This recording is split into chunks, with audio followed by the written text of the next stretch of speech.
శ్రీ మహాగణాధిపతయే నమః. కుంభరాశి వారికి జూలై నెలలో ఎటువంటి శుభాశుభ ఫలితాలు ఉన్నాయో ఈ వీడియోలో తెలుసుకుందాం. ముందుగా గ్రహస్థితిని గమనించినట్లయితే జన్మరాశి గతే రాహు అని రాహు జన్మరాశిలో సంచారం చేస్తున్నారు. దానివల్ల కొద్దిగా ఎప్పుడూ కూడా ఉద్వేగభరితమైనటువంటి యొక్క కాలం, ఏదో చెయ్యాలి అనేటటువంటి యొక్క తాపత్రయం, ఇవన్నీ కూడా కనపడుతున్నాయి. అలాగే శని ద్వితీయంలో ఉండడం వల్ల మనం మాట్లాడే మాటకి కొద్దిగా విలువ తగ్గడం, గతం మీద పోలిస్తే కొంచెం విలువ తగ్గింది అని అనిపిస్తూ ఉంటుంది. తర్వాత జూలై 16 ఎప్పుడైతే రవి మారుతూ ఉన్నాడో అక్కడి నుంచి కొద్దిగా కాలం అనుకూలం కనపడుతూ ఉన్నది. ఆరోగ్య విషయంలో మరింత జాగ్రత్తలు తీసుకోవాల్సినటువంటి కాలం అని చెప్పాలి. ఏ రకమైనటువంటి ఆకస్మికమైనటువంటి ఇబ్బందులు కలుగుతాయో తెలియనటువంటి కాలం కుంభరాశి వారికి కనపడుతుంది. ఆరోగ్య విషయంలో మరింత జాగ్రత్తలు తీసుకోవాలి.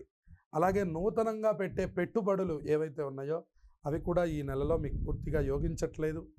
అన్ని గ్రహాల యొక్క సంఖ్య అనుకూలించే పద్ధతి తగ్గుతూ ఉన్నది. దానివల్ల కొత్త పెట్టుబడులు పెట్టేటప్పుడు ఆచితూచి వ్యవహరించాలి. భూ వివాదాలు ఉన్నాయి, అందువల్ల ఎవరికైనా రుణం ఇచ్చేటప్పుడు కానీ రుణం తీసుకునేటప్పుడు కానీ జాగ్రత్తలు వ్యవహరించండి.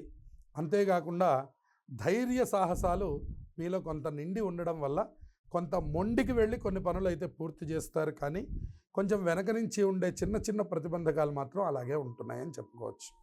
మొత్తం మీద సోదర సోదరీమణులతో మాట్లాడేటప్పుడు కానీ, కుటుంబంలో జరిగే ఆస్తి సంబంధమైనటువంటి విషయాల్లో కానీ మీకు మౌనమే చెప్పదగినటువంటి సూచన. అలాగే వ్యాపారస్తులు కూడా, పార్ట్నర్షిప్ వ్యాపారస్తులు ఎవరైతే ఉన్నారో వాళ్ళకు కూడా ఇటువంటిదే వర్తిస్తుందని చెప్పచ్చు.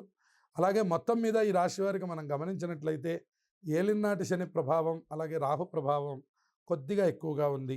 అందువల్ల ఆకస్మికమైనటువంటి యొక్క ఆరోగ్య సమస్యల్లో కానివ్వండి, రుణములు ఇవ్వడంలో ఇబ్బంది కలుగుతుంది, తీసుకున్నా కూడా ఇబ్బంది కలుగుతుంది. మొత్తం మీద ఆర్థిక విషయాల్లో కొద్దిగా జాగ్రత్తలు తీసుకోవాలి. కాబట్టి మొత్తం మీద ఈ రాశివారు మరిన్ని శుభయోగాలు పొందడం కోసం దుర్గాదేవి యొక్క ఆరాధన, అలాగే శివాలయంలో నిరంతరం అభిషేకం జరుగుతూ ఉండేటట్లుగా ప్రతిరోజు మీ పేరున అభిషేకం జరిగేటట్లుగా ఏర్పాటు చేసుకోండి. ప్రతి మంగళవారం దుర్గాదేవి ఆలయాన్ని దర్శించండి. సకల శుభాలు ఈ రాశివారికి కలుగుతాయి. జయం.